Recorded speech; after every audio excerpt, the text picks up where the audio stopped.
Do you have pain on the pinky side or the ulnar side of your wrist right here? You might have a triangular fibrocartilage complex tear. What a mouthful. That can be very symptomatic and can persist for many months. And often patients will come in and ask why they have pain in that area. The TFCC is a very complex ligament, and the reason is because it does a number of different functions. First and foremost, it can stabilize the rotation of your forearm, which is your radius rolling around your ulna. Your ulna bone, which is the smaller bone at your wrist, actually is stationary while your radius bone rotates. The reason, in part and substantially, why those two bones don't kind of flop around past one another is because they're held in a tight system by the TFCC. Additionally, the TFCC is an extension of the wrist joint. So when you flex and extend your wrist, part of that is this hammock effect of the TFCC completing the joint cup of your wrist. So it's ligamentous on this side and bone on that side. The other thing that it can do is also stabilize you when you rotate into what we call ulnar deviation. So it causes stability when you rotate or deviate your wrist like this. The cause of TFCC dysfunction could be one of many, but I oftentimes will see it as a result maybe of a car accident where someone was gripping a steering wheel and there was a jolt. That force can force the two bones to kind of instantaneously shuck back and forth upon one another and can cause a tear of the TFCC. Other times it can be from a fall on an outstretched hand, or if we have what's called ulnar neutral or ulnar positive variance, that's where the ulna bone is a little bit longer than the radius, just sort of the way some people's wrists are, and it can happen on both sides. That can put more pressure on the TFCC ligament, and just over the course of overuse over time or what have you, you may develop pain in this side of your wrist. Now, symptoms of TFCC tears are a few. One, first and foremost, is any kind of grasping or turning reproduces pain right in this area of your wrist. Sometimes it's on the back side, sometimes it can kind of come around what we call the ulnar side of your wrist, or on the front side of the wrist right here. Let's just say you're doing some kind of yoga pose where you're bearing weight on your wrists.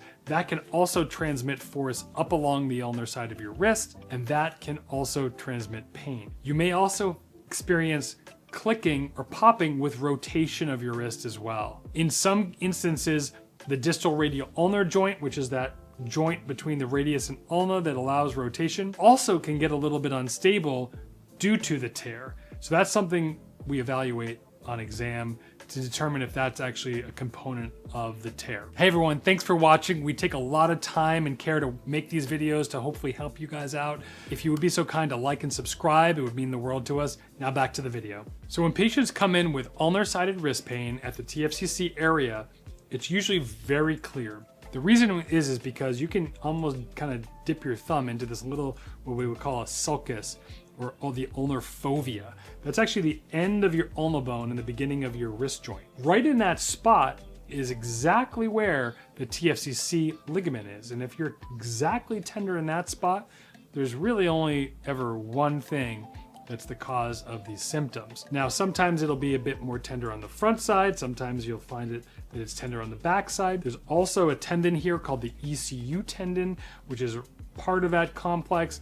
I also evaluate to see if that's a pain generator, and there's ways to evaluate for that. Additionally, we check to see if there's good stability between the two bones, the radius and ulna bone, called the distal radial ulnar joint. That's an important component to evaluating these injuries. And ultimately we get some x-rays, and sometimes if the pain doesn't get better with some injections and bracing, we sometimes will get an MRI to further evaluate. So if it's a fresh injury, maybe it's traumatic where someone fell onto their wrist and it's been a week or two of pain, rest is almost always the first step. X-rays are typically negative for any fracture, and usually the bones and joints look normal. But if the ligament is tender, we usually will start with a wrist brace to rest things. We can also use something called a wrist widget, which is basically like a strap externally that allows the patient to like move the wrist back and forth and rotate the forearm, but it actually imparts extrinsic or external support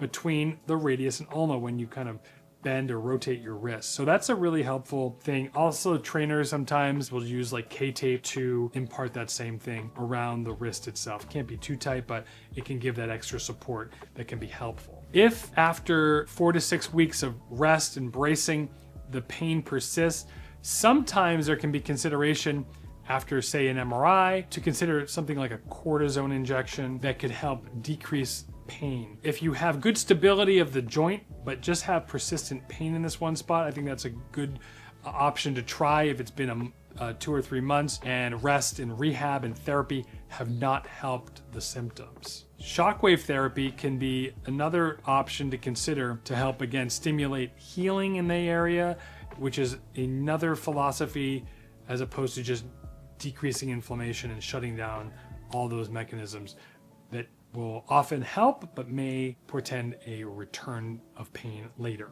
When all else fails, if your pain persists, let's say 6 months or even 4 months, but even beyond a year or 2 years, let's say. I've had patients who've lived with this pain for a long, long time and eventually it becomes very dysfunctional. Despite all the conservative measures, maybe a cortisone injection, bracing, and rest, if the pain persists, a great option is a wrist scope where I freshen up and identify the tear of the periphery of the TFCC and I repair it back so that it heals and basically the symptoms all get better over the course of a rehab program.